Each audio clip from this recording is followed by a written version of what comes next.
Hey guys, today I am with Woody. Woody and I work together on the security team at our church. We're going to be doing a little bit of training on holstering today. Woody, go ahead and tell us about yourself. Sure.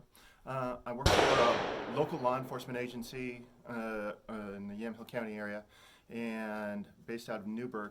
Do a lot of training for civilian, for law enforcement, as well as other type of governmental agencies. Started my personal business called Active Problem Solutions to start helping fire agencies dealing with essentially an active problem, if you will, when sometimes police or law enforcement clears the scene and their person that they're treating all of a sudden acts up again, and how to take care of that. Then I transitioned to offering services to not just law enforcement but civilians as well. So I teach for work I've taught everything from firearms to survival skills, defensive tactics, confrontation simulations, taser. So know a lot about that and still have plenty to figure out, but enjoy what I do. So Awesome. So you do training out here on the range? I do training on the range as well as in the mat space. I've been an instructor with Impact Jiu-Jitsu for, well, coming up on 20 years now. And so Awesome. Well, I have not seen it personally, but I have heard rumors you are absolutely amazing on the mat. You practice long enough, you're going to get some skills somewhere along the way. Awesome. Yeah. Well, thank you so much for explaining that. I'm looking forward to today. So, talking about holstering, we're going to briefly go over the draw. Normally when we go into the draw, we're getting into a tactical stance. Hopefully we're getting off the X if you're in a oh crap moment. But so we get into our tactical stance, we get a good grip on the back of our gun, which by the way, this gun is clear, so is Ken's. Now, as we get that back strap engaged, we draw, we clear the holster, and then we bring the gun up as we push towards our target, get the good grip that we want for our shooting grip, and then get our hands on line on the same plane with our eyes sighted into the target. We get done with, if it's range time, we're getting done with our fun stuff. If it's no crap moment, we're done with that, and it's now time to holster. When we're on range time, we think about, gee whiz, I want to get to the next fun thing. I want to shoot steel next, or whatever I'm going to do. And so we get in this habit of holstering really fast, and we're not looking at what we're doing and we're worried about it. We're really, holstering should truly be the slowest thing we do. As we get done with our series, we're shooting whatever string we're shooting, we should take a moment. If I holster from here, notice how still I cleared my hands, but I'm coming across a fifth of my body on my leg, and I want to avoid that. So one of the things I do is when I'm done with this, I go ahead and stand up nice and tall. People say, well, you're not in a tactical position. Well, if I'm putting my gun away, simply put, there's nothing else left that I need to engage. I can slow down.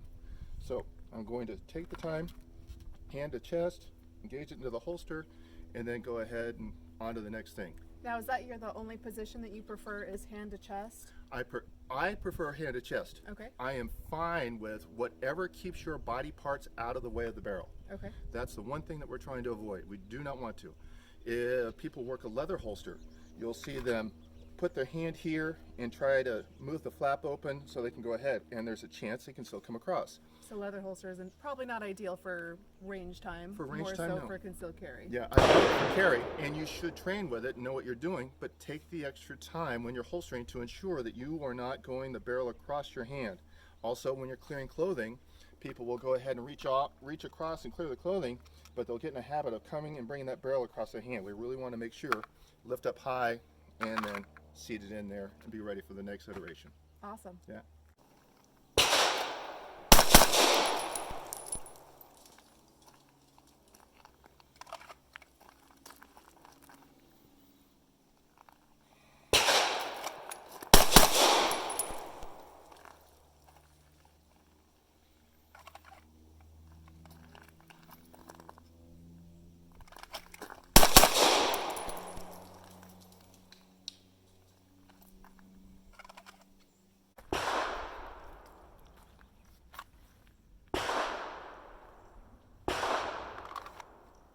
Do you suggest I look when I'm holstering or get used to focusing forward and being able to do it without looking?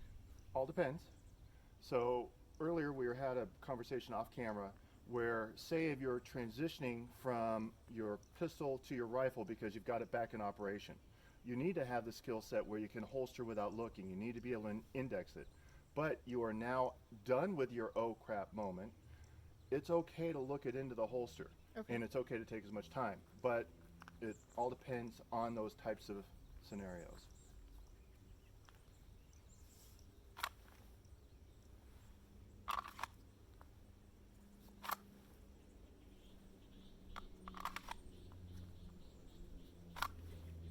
Okay, freeze. On this last one, as you put it in the holster, see if you start to barrel any of your leg.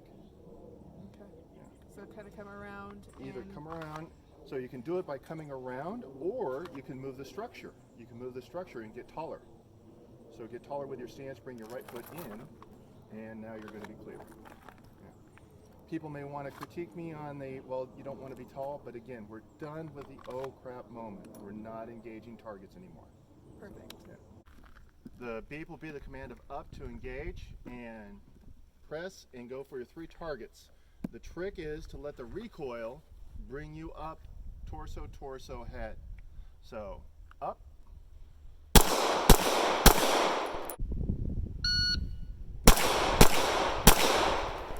Nice work. 2, 2, 3. Good split. Stand by.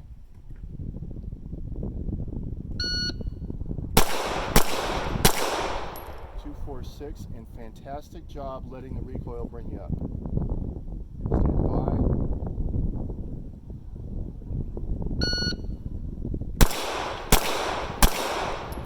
Great marksmanship, still under 3 seconds. Good work. 2, 2, 3. America.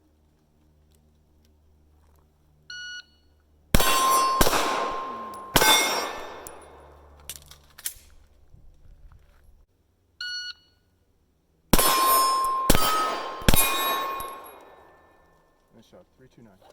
Stand by.